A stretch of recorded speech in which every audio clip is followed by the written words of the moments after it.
Godzilla, 1985. 3 months after a volcanic eruption on the Daikoku Islands, a massive storm is taking place. Just off the shores of the island, a fishing boat, the Yahata Maru, and its crew are caught inside of the sea's currents and cannot break free. Not seeing any signs of escape, a member of the crew begins sending out a distress call. Among the crew, a college student, Hiroshi, rushes towards one of the bridge windows and looks outside. There, Hiroshi witnesses the island erupt again, with great flashes of light and earth being lifted into the air. Hiroshi and the crew inside of the bridge are sent back with enough force to knock everyone unconscious. While sailing at sea, we are introduced to a man by the name of Maki, a reporter who comes across what appears to be an abandoned ship.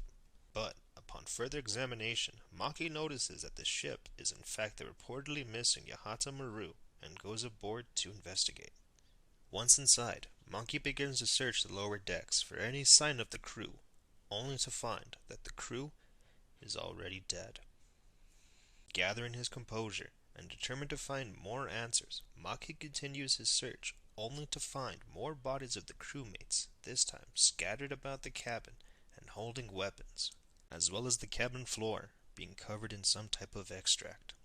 Showing no signs of life, Maki is startled when a locker from across the cabin room begins to open.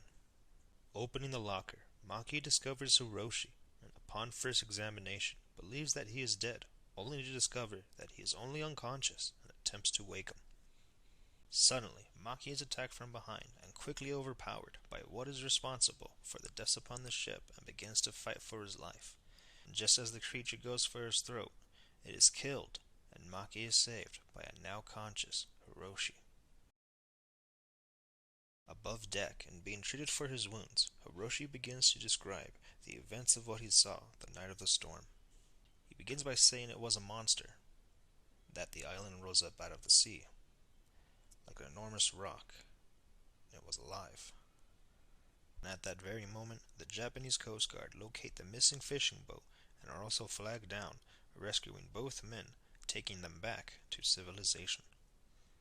After being rescued, Hiroshi, now being kept in a hospital, is being visited by his college professor, Professor Hayashida, who after reading reports, wants to know if he truly did see a giant creature on the night of the storm, and Hiroshi confirms that it is. But yet, after telling the officials, and even some of the press, no one believes his story.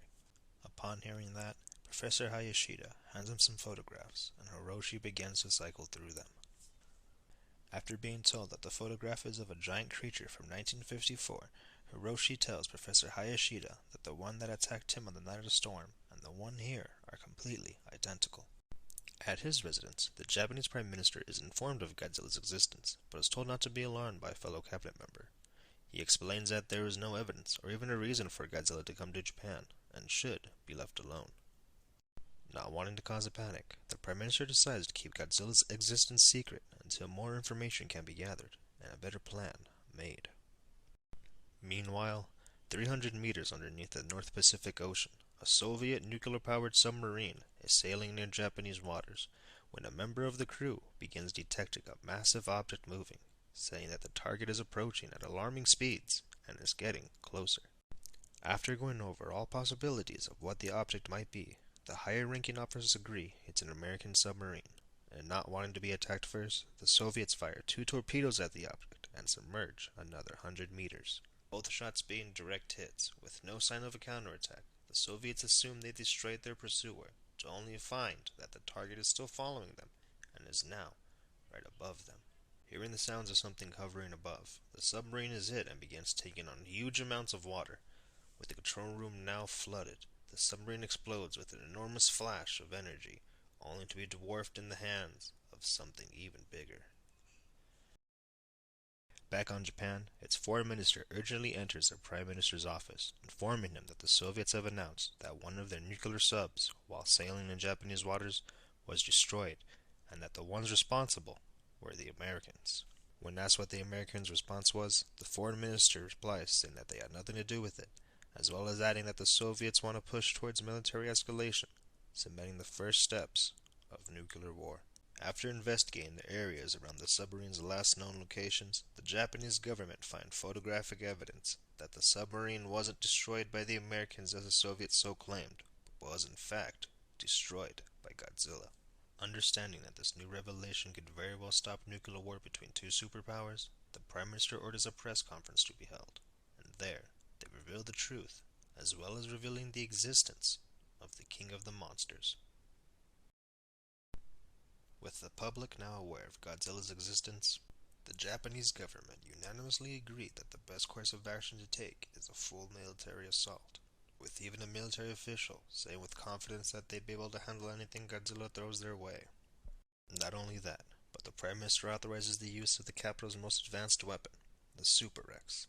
Built in secret, its armor plating is made of a titanium platinum alloy, as well as having all of its circuitry designed to withstand heat. With the nation on high alert, the search for Godzilla begins, in hopes of finding the creature before making it to land. But when an immense fog covers the sky over a nuclear power plant, the plan ultimately fails when Godzilla makes his first appearance on Japanese soil.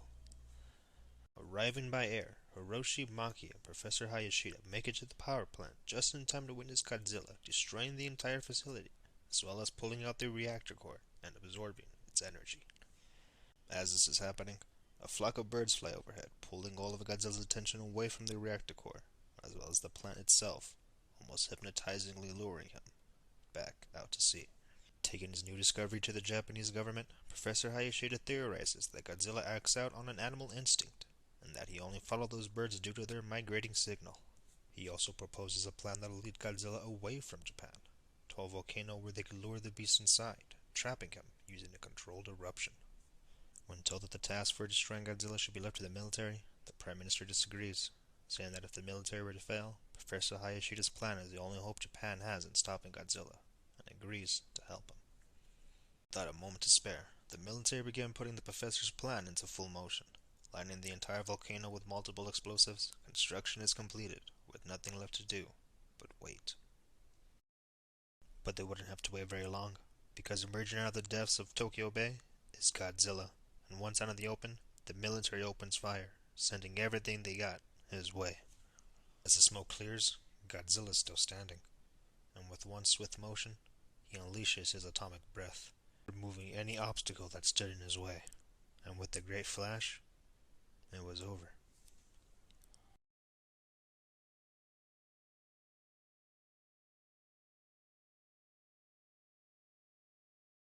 Once past the military, Godzilla continues on a path of destruction, leading him closer and closer towards the heart of Japan, only to discover that Godzilla is being led through the city by Professor Hayashida, who, using his radio waves, was able to find the frequency needed to lure the creature, proving that its animal instinct theory was true. Upon this discovery, Professor Hayashida gathers his resources and heads towards the volcano to complete his plan. As Professor Hayashida makes his way towards the volcano, the Super Rex is finally sent in to engage Godzilla.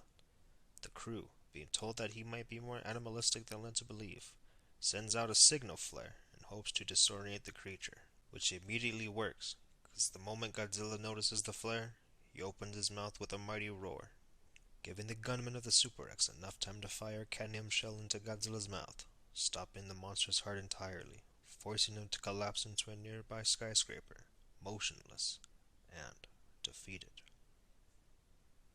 But before anyone could celebrate, due to a series of unfortunate events, a nuclear missile is intercepted above Japan in the Earth's orbit, causing radiation to trickle into the Earth's atmosphere, turning the skies above Godzilla into an eerie shade of red.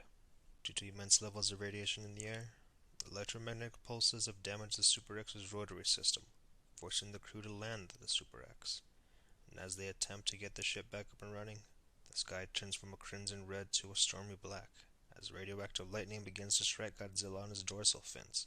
Having enough radiation zapped back into his body, Godzilla, fully charged, rises to his feet again and has his eyes set on re-engaging with the Super X. The Super X, being nowhere fully operational, decides to get some distance and take cover behind a couple of skyscrapers. But, to the Super X's surprise, Godzilla, using his atomic breath, pierces a hole straight through the skyscraper, hitting the Super X straight on, forcing the confrontation to continue, only this time, leaving with only one winner. As the battle for Japan rages on, Professor Hayashida, who is escorted by the military, rushes towards his radio dish, carrying the sound waves, hoping that the frequency will be amplified enough to lure Godzilla. While the battle for Japan rages on, Godzilla's destructive potential begins to show, that even with humanity's most advanced technology, they are still helpless against its power.